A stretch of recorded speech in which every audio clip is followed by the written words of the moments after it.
Ganon. Tutulong ako, pero in whispers because hindi naman tayo sa oposisyon. But there has to be somebody on the opposite side. Ang tawag niya normally is opposition sa politika. Pero in a body politic, sa governance, in a democracy, kailangan talaga merong sa kabila. Because the checks and balance will come whether you like it or not. Because governance is not an easy thing. It's a gamot of so many things sa buhay ng Pilipino, ng isang community, country, na maraming problema pasok-labas. And somebody has to attend to the problem, solve the problem, but then again, there has to be somebody which says that you are doing it right or you are doing it wrong. Because we have to protect the people of the Republic of the Philippines. Yun naman ang role natin. Hindi mo natin masabi, Mr. President, Mr. Marcos, I do not agree with you. You correct yourself in 1 month, otherwise we go to the rebel side. Hindi pwedeng ganun eh. Democracy is a checks and balances. So you check and you balance everything. And it is up to, nandiyan nga yung press freedom. What would carry the voices of yung administration, pati yung opposition, would be the freedom of the press as guaranteed. At importante talaga yung press. Whether sometimes they are biased or not, but you have to give them the highest of respect because they carry the voice of the people, whether it is in the minority or the popular side of things. That is how it works. Na ngayon, having said that, maraming malapit naman ng election, PDP is always, ewan ko kung bakit, pero maybe because hindi tayo nasanay sa pera. Ang PDP from the start, whether it was really intended o not intentional, ang PDP started talagang kantang poor boy. Na wala masyadong pera, struggling, started from Cagayan. And may I just say in passing, bago ako makalimot, we were having that convention, I think, in Cagayan. The birthplace of PDP. Alam mo, nung pagpunta ka, alam mo kung sino nang pumunta doon na visible, recognized PDP leader? Girly Balaba. Ikaw lang. Siya lang. Doon ginawa yung PDP. It was hammered. Girl, magtindig ka, tinitinignan yung tao kung sino ka. Tumitindig ka, umaras ka pa kanila.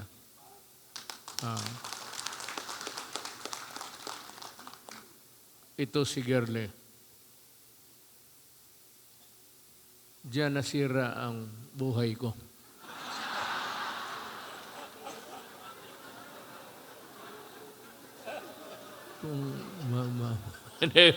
Nagbibiro lang ako. Taga-Cagayan to, hindi naman ito taga rito. Punta dito yung announcer ito ng ABS-CBN. Bumalik. She's from Cagayan. Hindi yan taga rito. Iba yung akin istasyon. Anong pangalan?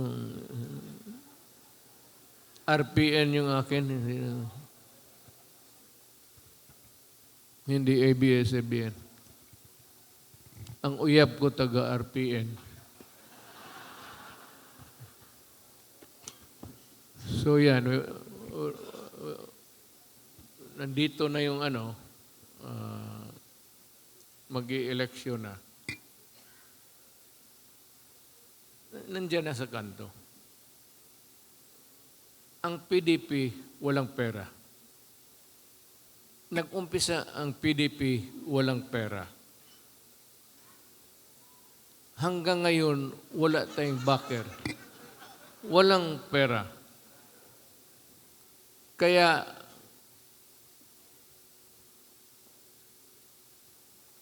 ewan ko kung makauwi pa kayo, may pamasahe pa kayo pauwi.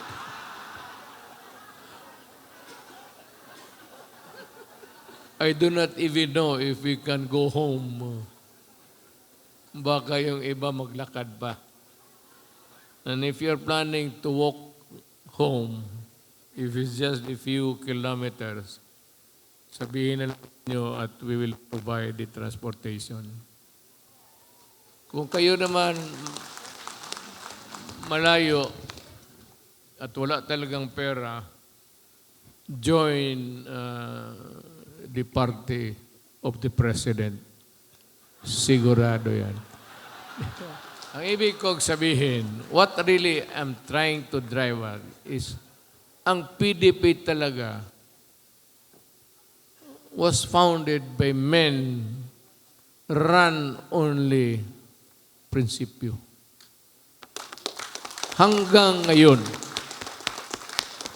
wala akong nakitang taong politiko dito sa Pilipinas na nagsabi, Mayor, pwede ba akong mag-join ng PDP? Always mag-gravitate yan doon sa presidente. But after that, kagaya ko na PDP ako, maraming nag-join. Masaya ako. Pero nung hindi na ako na presidente, iniwan na ako. Hindi na ako masaya. Ganon talaga. Pero yung mga tao na PDP noon at nagpaiwan hanggang ngayon, putang ina, ang laki ng respeto ko sa inyo sumasaludo ako sa inyo. At kung sakali tatakbo man kayo, at sabihin ninyo wala kayong pera, we will raise the money. Kasi more or less, hindi tulong na under the table. Yung tulong na nagtayo ng mga, itong malalaking multinationals. Pwede man ako maghingi na sabihin na,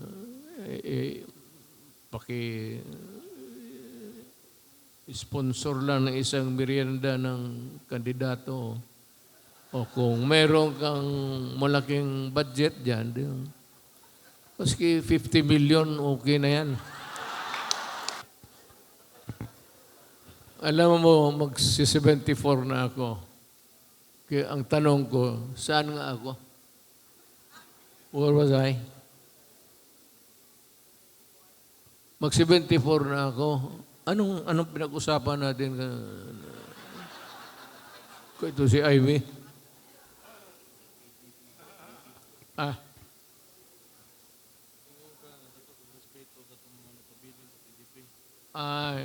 Yung PDP talaga, nag-umpisa walang pera yan.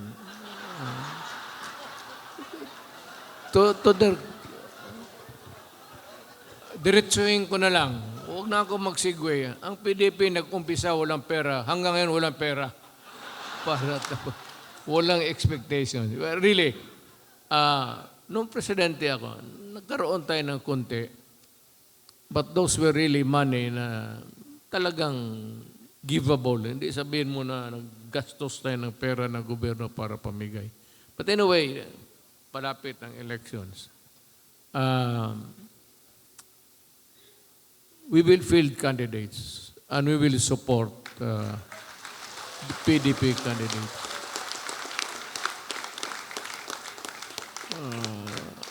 Ako, partly, maasahan ninyo, magre-raise ako ng kontempera.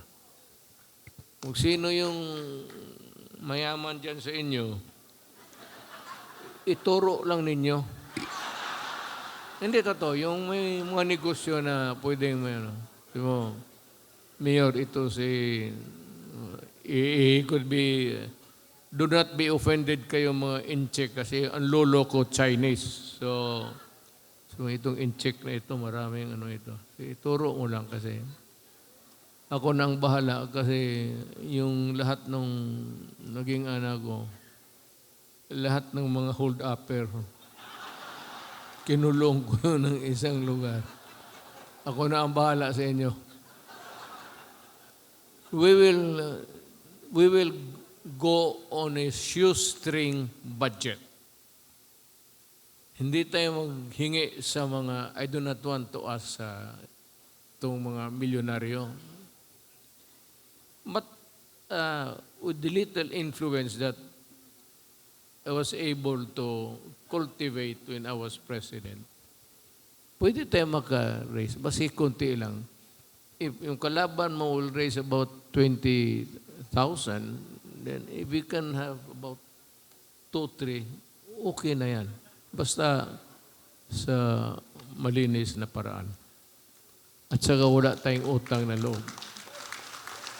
Kita mo, pag wala kang utang na loob, kita mo ano naging presidente ako, kita mo kung magsalita ako, bastos ko. I never gave a shit diyan sa mga mayaman, mga elite. Nakita mo yung bunganga ako. Hindi ko na, pati yung mga negosyante, publicly sinasabi ko yung mga, ikaw putang ina ka, ang utang mo sa PAL, 10 billion. Alam mo, I'll give you 3 days, exactly by 24 hours yan, 3 days. Bayaran mo yung putang inang utang mo na yan kung hindi ipapatay kita. No, dapat to. Sinabi ko in public. Total, kung sabi ko, patayin mo ako, hindi mo na ako makulong. Bayad lahat. O di, may pera. Sunod-sunod yun. Kasi, wag lang sana, no offense intended. Kasi sabi ko, lolo ko, Chinese eh. Lahat yung mga in-check na ayaw bumayad, ay, putang ina. Bayad kayo. Huwag yung tablahin ang gobyerno. Walang pabor-pabor dito. Baka sabihin na niyayari ko yung Chinese. Excuse me. Ang lolo ko Chinese. Problema lang, hindi naman tayo panahon ng mga mistisong Pilipino tayo lahat eh. Yan ang gawin natin. Elections are, the election is just around the corner. We will try to come up with another maybe gathering, pero para hindi masyado magastos and to make it more comprehensible for everybody, by region na lang tayo and we go down to the locals in about 1 day or 2 days. I will go out of my city travel para maipwesto lang namin. Samahan ko si Ruben and maybe si Bato para may isang Tagalog. Ruben is kami na lang dito bahala sa mga Muslim ako na kasi nagkakaintindihan kami. Magkampanya kami para sa inyo. Ngayon, kung may magbigay ng pera, maghingi ako ng pera, ng tulong. Hindi ako maghingi ng pera ibulsa. Maghingi ako ng tulong. Sabihin ko lang, kung may tulong ka, ibigay mo sa kandidato namin sa yan. ayaw kong magtanggap ng pera kasi alam mo, pagka ganon, there's always the possibility na magdududa yung mga kandidato na tinanggap mo pati hindi mo binigay. Kaya at this early, let me set the standard by saying that I will not accept contributions yung for and in behalf of, didirotso mo sa kandidato kung may tulong kayo. Sabihin ko na lang sa minimum of 20 million, okay na yan. Tama na yan. Total, huwag na tayo magbulahan. Kung bigyan ka ng 20 million pang kampanya, gastusin mo kaya yung 20 million pang kampanya? Kung magsabi kayo ng oo, then this is a gathering of idiots. Kung bigay ng 20 million, at least 5. Yung 15, total babawi uman kung manalo ka na. Maraming na negosyo. Ang pinaka-successful na negosyante sa Pilipinas, hindi yung mga in-check. Wala yan sila. Ang pinaka-successful negosyante sa Pilipinas, politiko. Tingnan. Pero, pabiro na lang yan. Depende na yan sa inyo. It's how you, if you want to stay long or longer in power, then you have to show that you are there to serve and empowered by the people to serve. Pero kung it's not easy to do that. Ako, tapos naman ako, pwede na akong magyabang. Kaya hindi pa natatapos, totoo man o hindi, rindahan mo muna yung kabayo mo. Magsabi ako, maghanap kayo dito, baske saan sa Pilipinas. I never, ever, kung magbigay sila noong presidential candidate na ako, tinatanggap ko kasi ang laki ng gastos kaya. Pero kung sabihin mo na maghingi ako, concessions, naging presidente man ako, maghanap kayo ng isang tao, makaturo sa akin, sabihin mo na naghingi sila ng pabor, ng franchise, nagbigay sila ng pera. Kasi pag upo ko pa lang, alam na ng mga tao ng Pilipinas ang ugali ko dito sa Davao. Tumatagap. Lalo na nung fiscal ako, magpunta ka ng opisina ko, abogado ka, magregalo ka sa akin ng pantalon o ano. Isauli ko yung regalo mo, kinabukasan, kayong kliyente mo patagilid o talagang walang kasalanan, ipafile ko yung kaso para may problema ka. Magtanong kayo dito kasi sinong abogado sa Davao. Walang gumagawa sa akin ng ganun. Even when I was mayor and even when I was president. Ngayon, magtanggap na ako kung sino. Wala namang problema, wala nang power, wala na akong maibigay sa inyo. Huwag mo usapin mo, magbigay ka sa akin, kausapin ko itong anak ko. I will not do that. Ang inaino ko yung respeto niya sa akin. Sinabi ko, sundin mo yung ginawa ko. You want to stay in politics for a longer period, then sundin mo yung ginawa ko. All you have to do, hindi man complete honesty, all you have to do is practice delicadeza. Hanggang dyan lang tayo, Adre. Ngayon lang. Total, lalala ko, first term, nanalo ako, landslide. So, wala na. So, second, third, fourth. Nung presidential, alam ko mananalo ako. Ayaw ko lang magyabang. Pero walang hindi ako masabi ng mga may-ari ng mga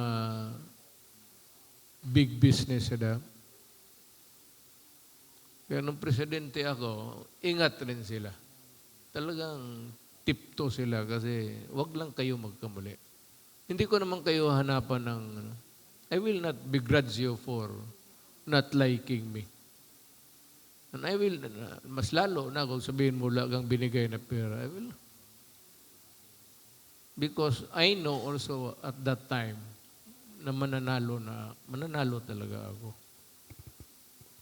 So, kayong mga politiko ngayon dyan,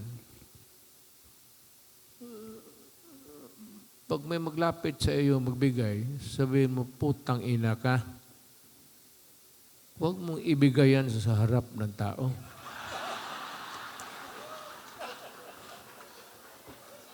Bigay mo na lang doon sa kapatid ko, sa asawa ko. Pero huwag ninyong gawin niya, depende rin sa asawa. Kasi kung ibigay yan sa asawa, even 1/4 of that, wala ka nang maabutan. Sa bagay, bili yan ng para sa anak, para sa okay lang yan. Bihira naman yung asawa na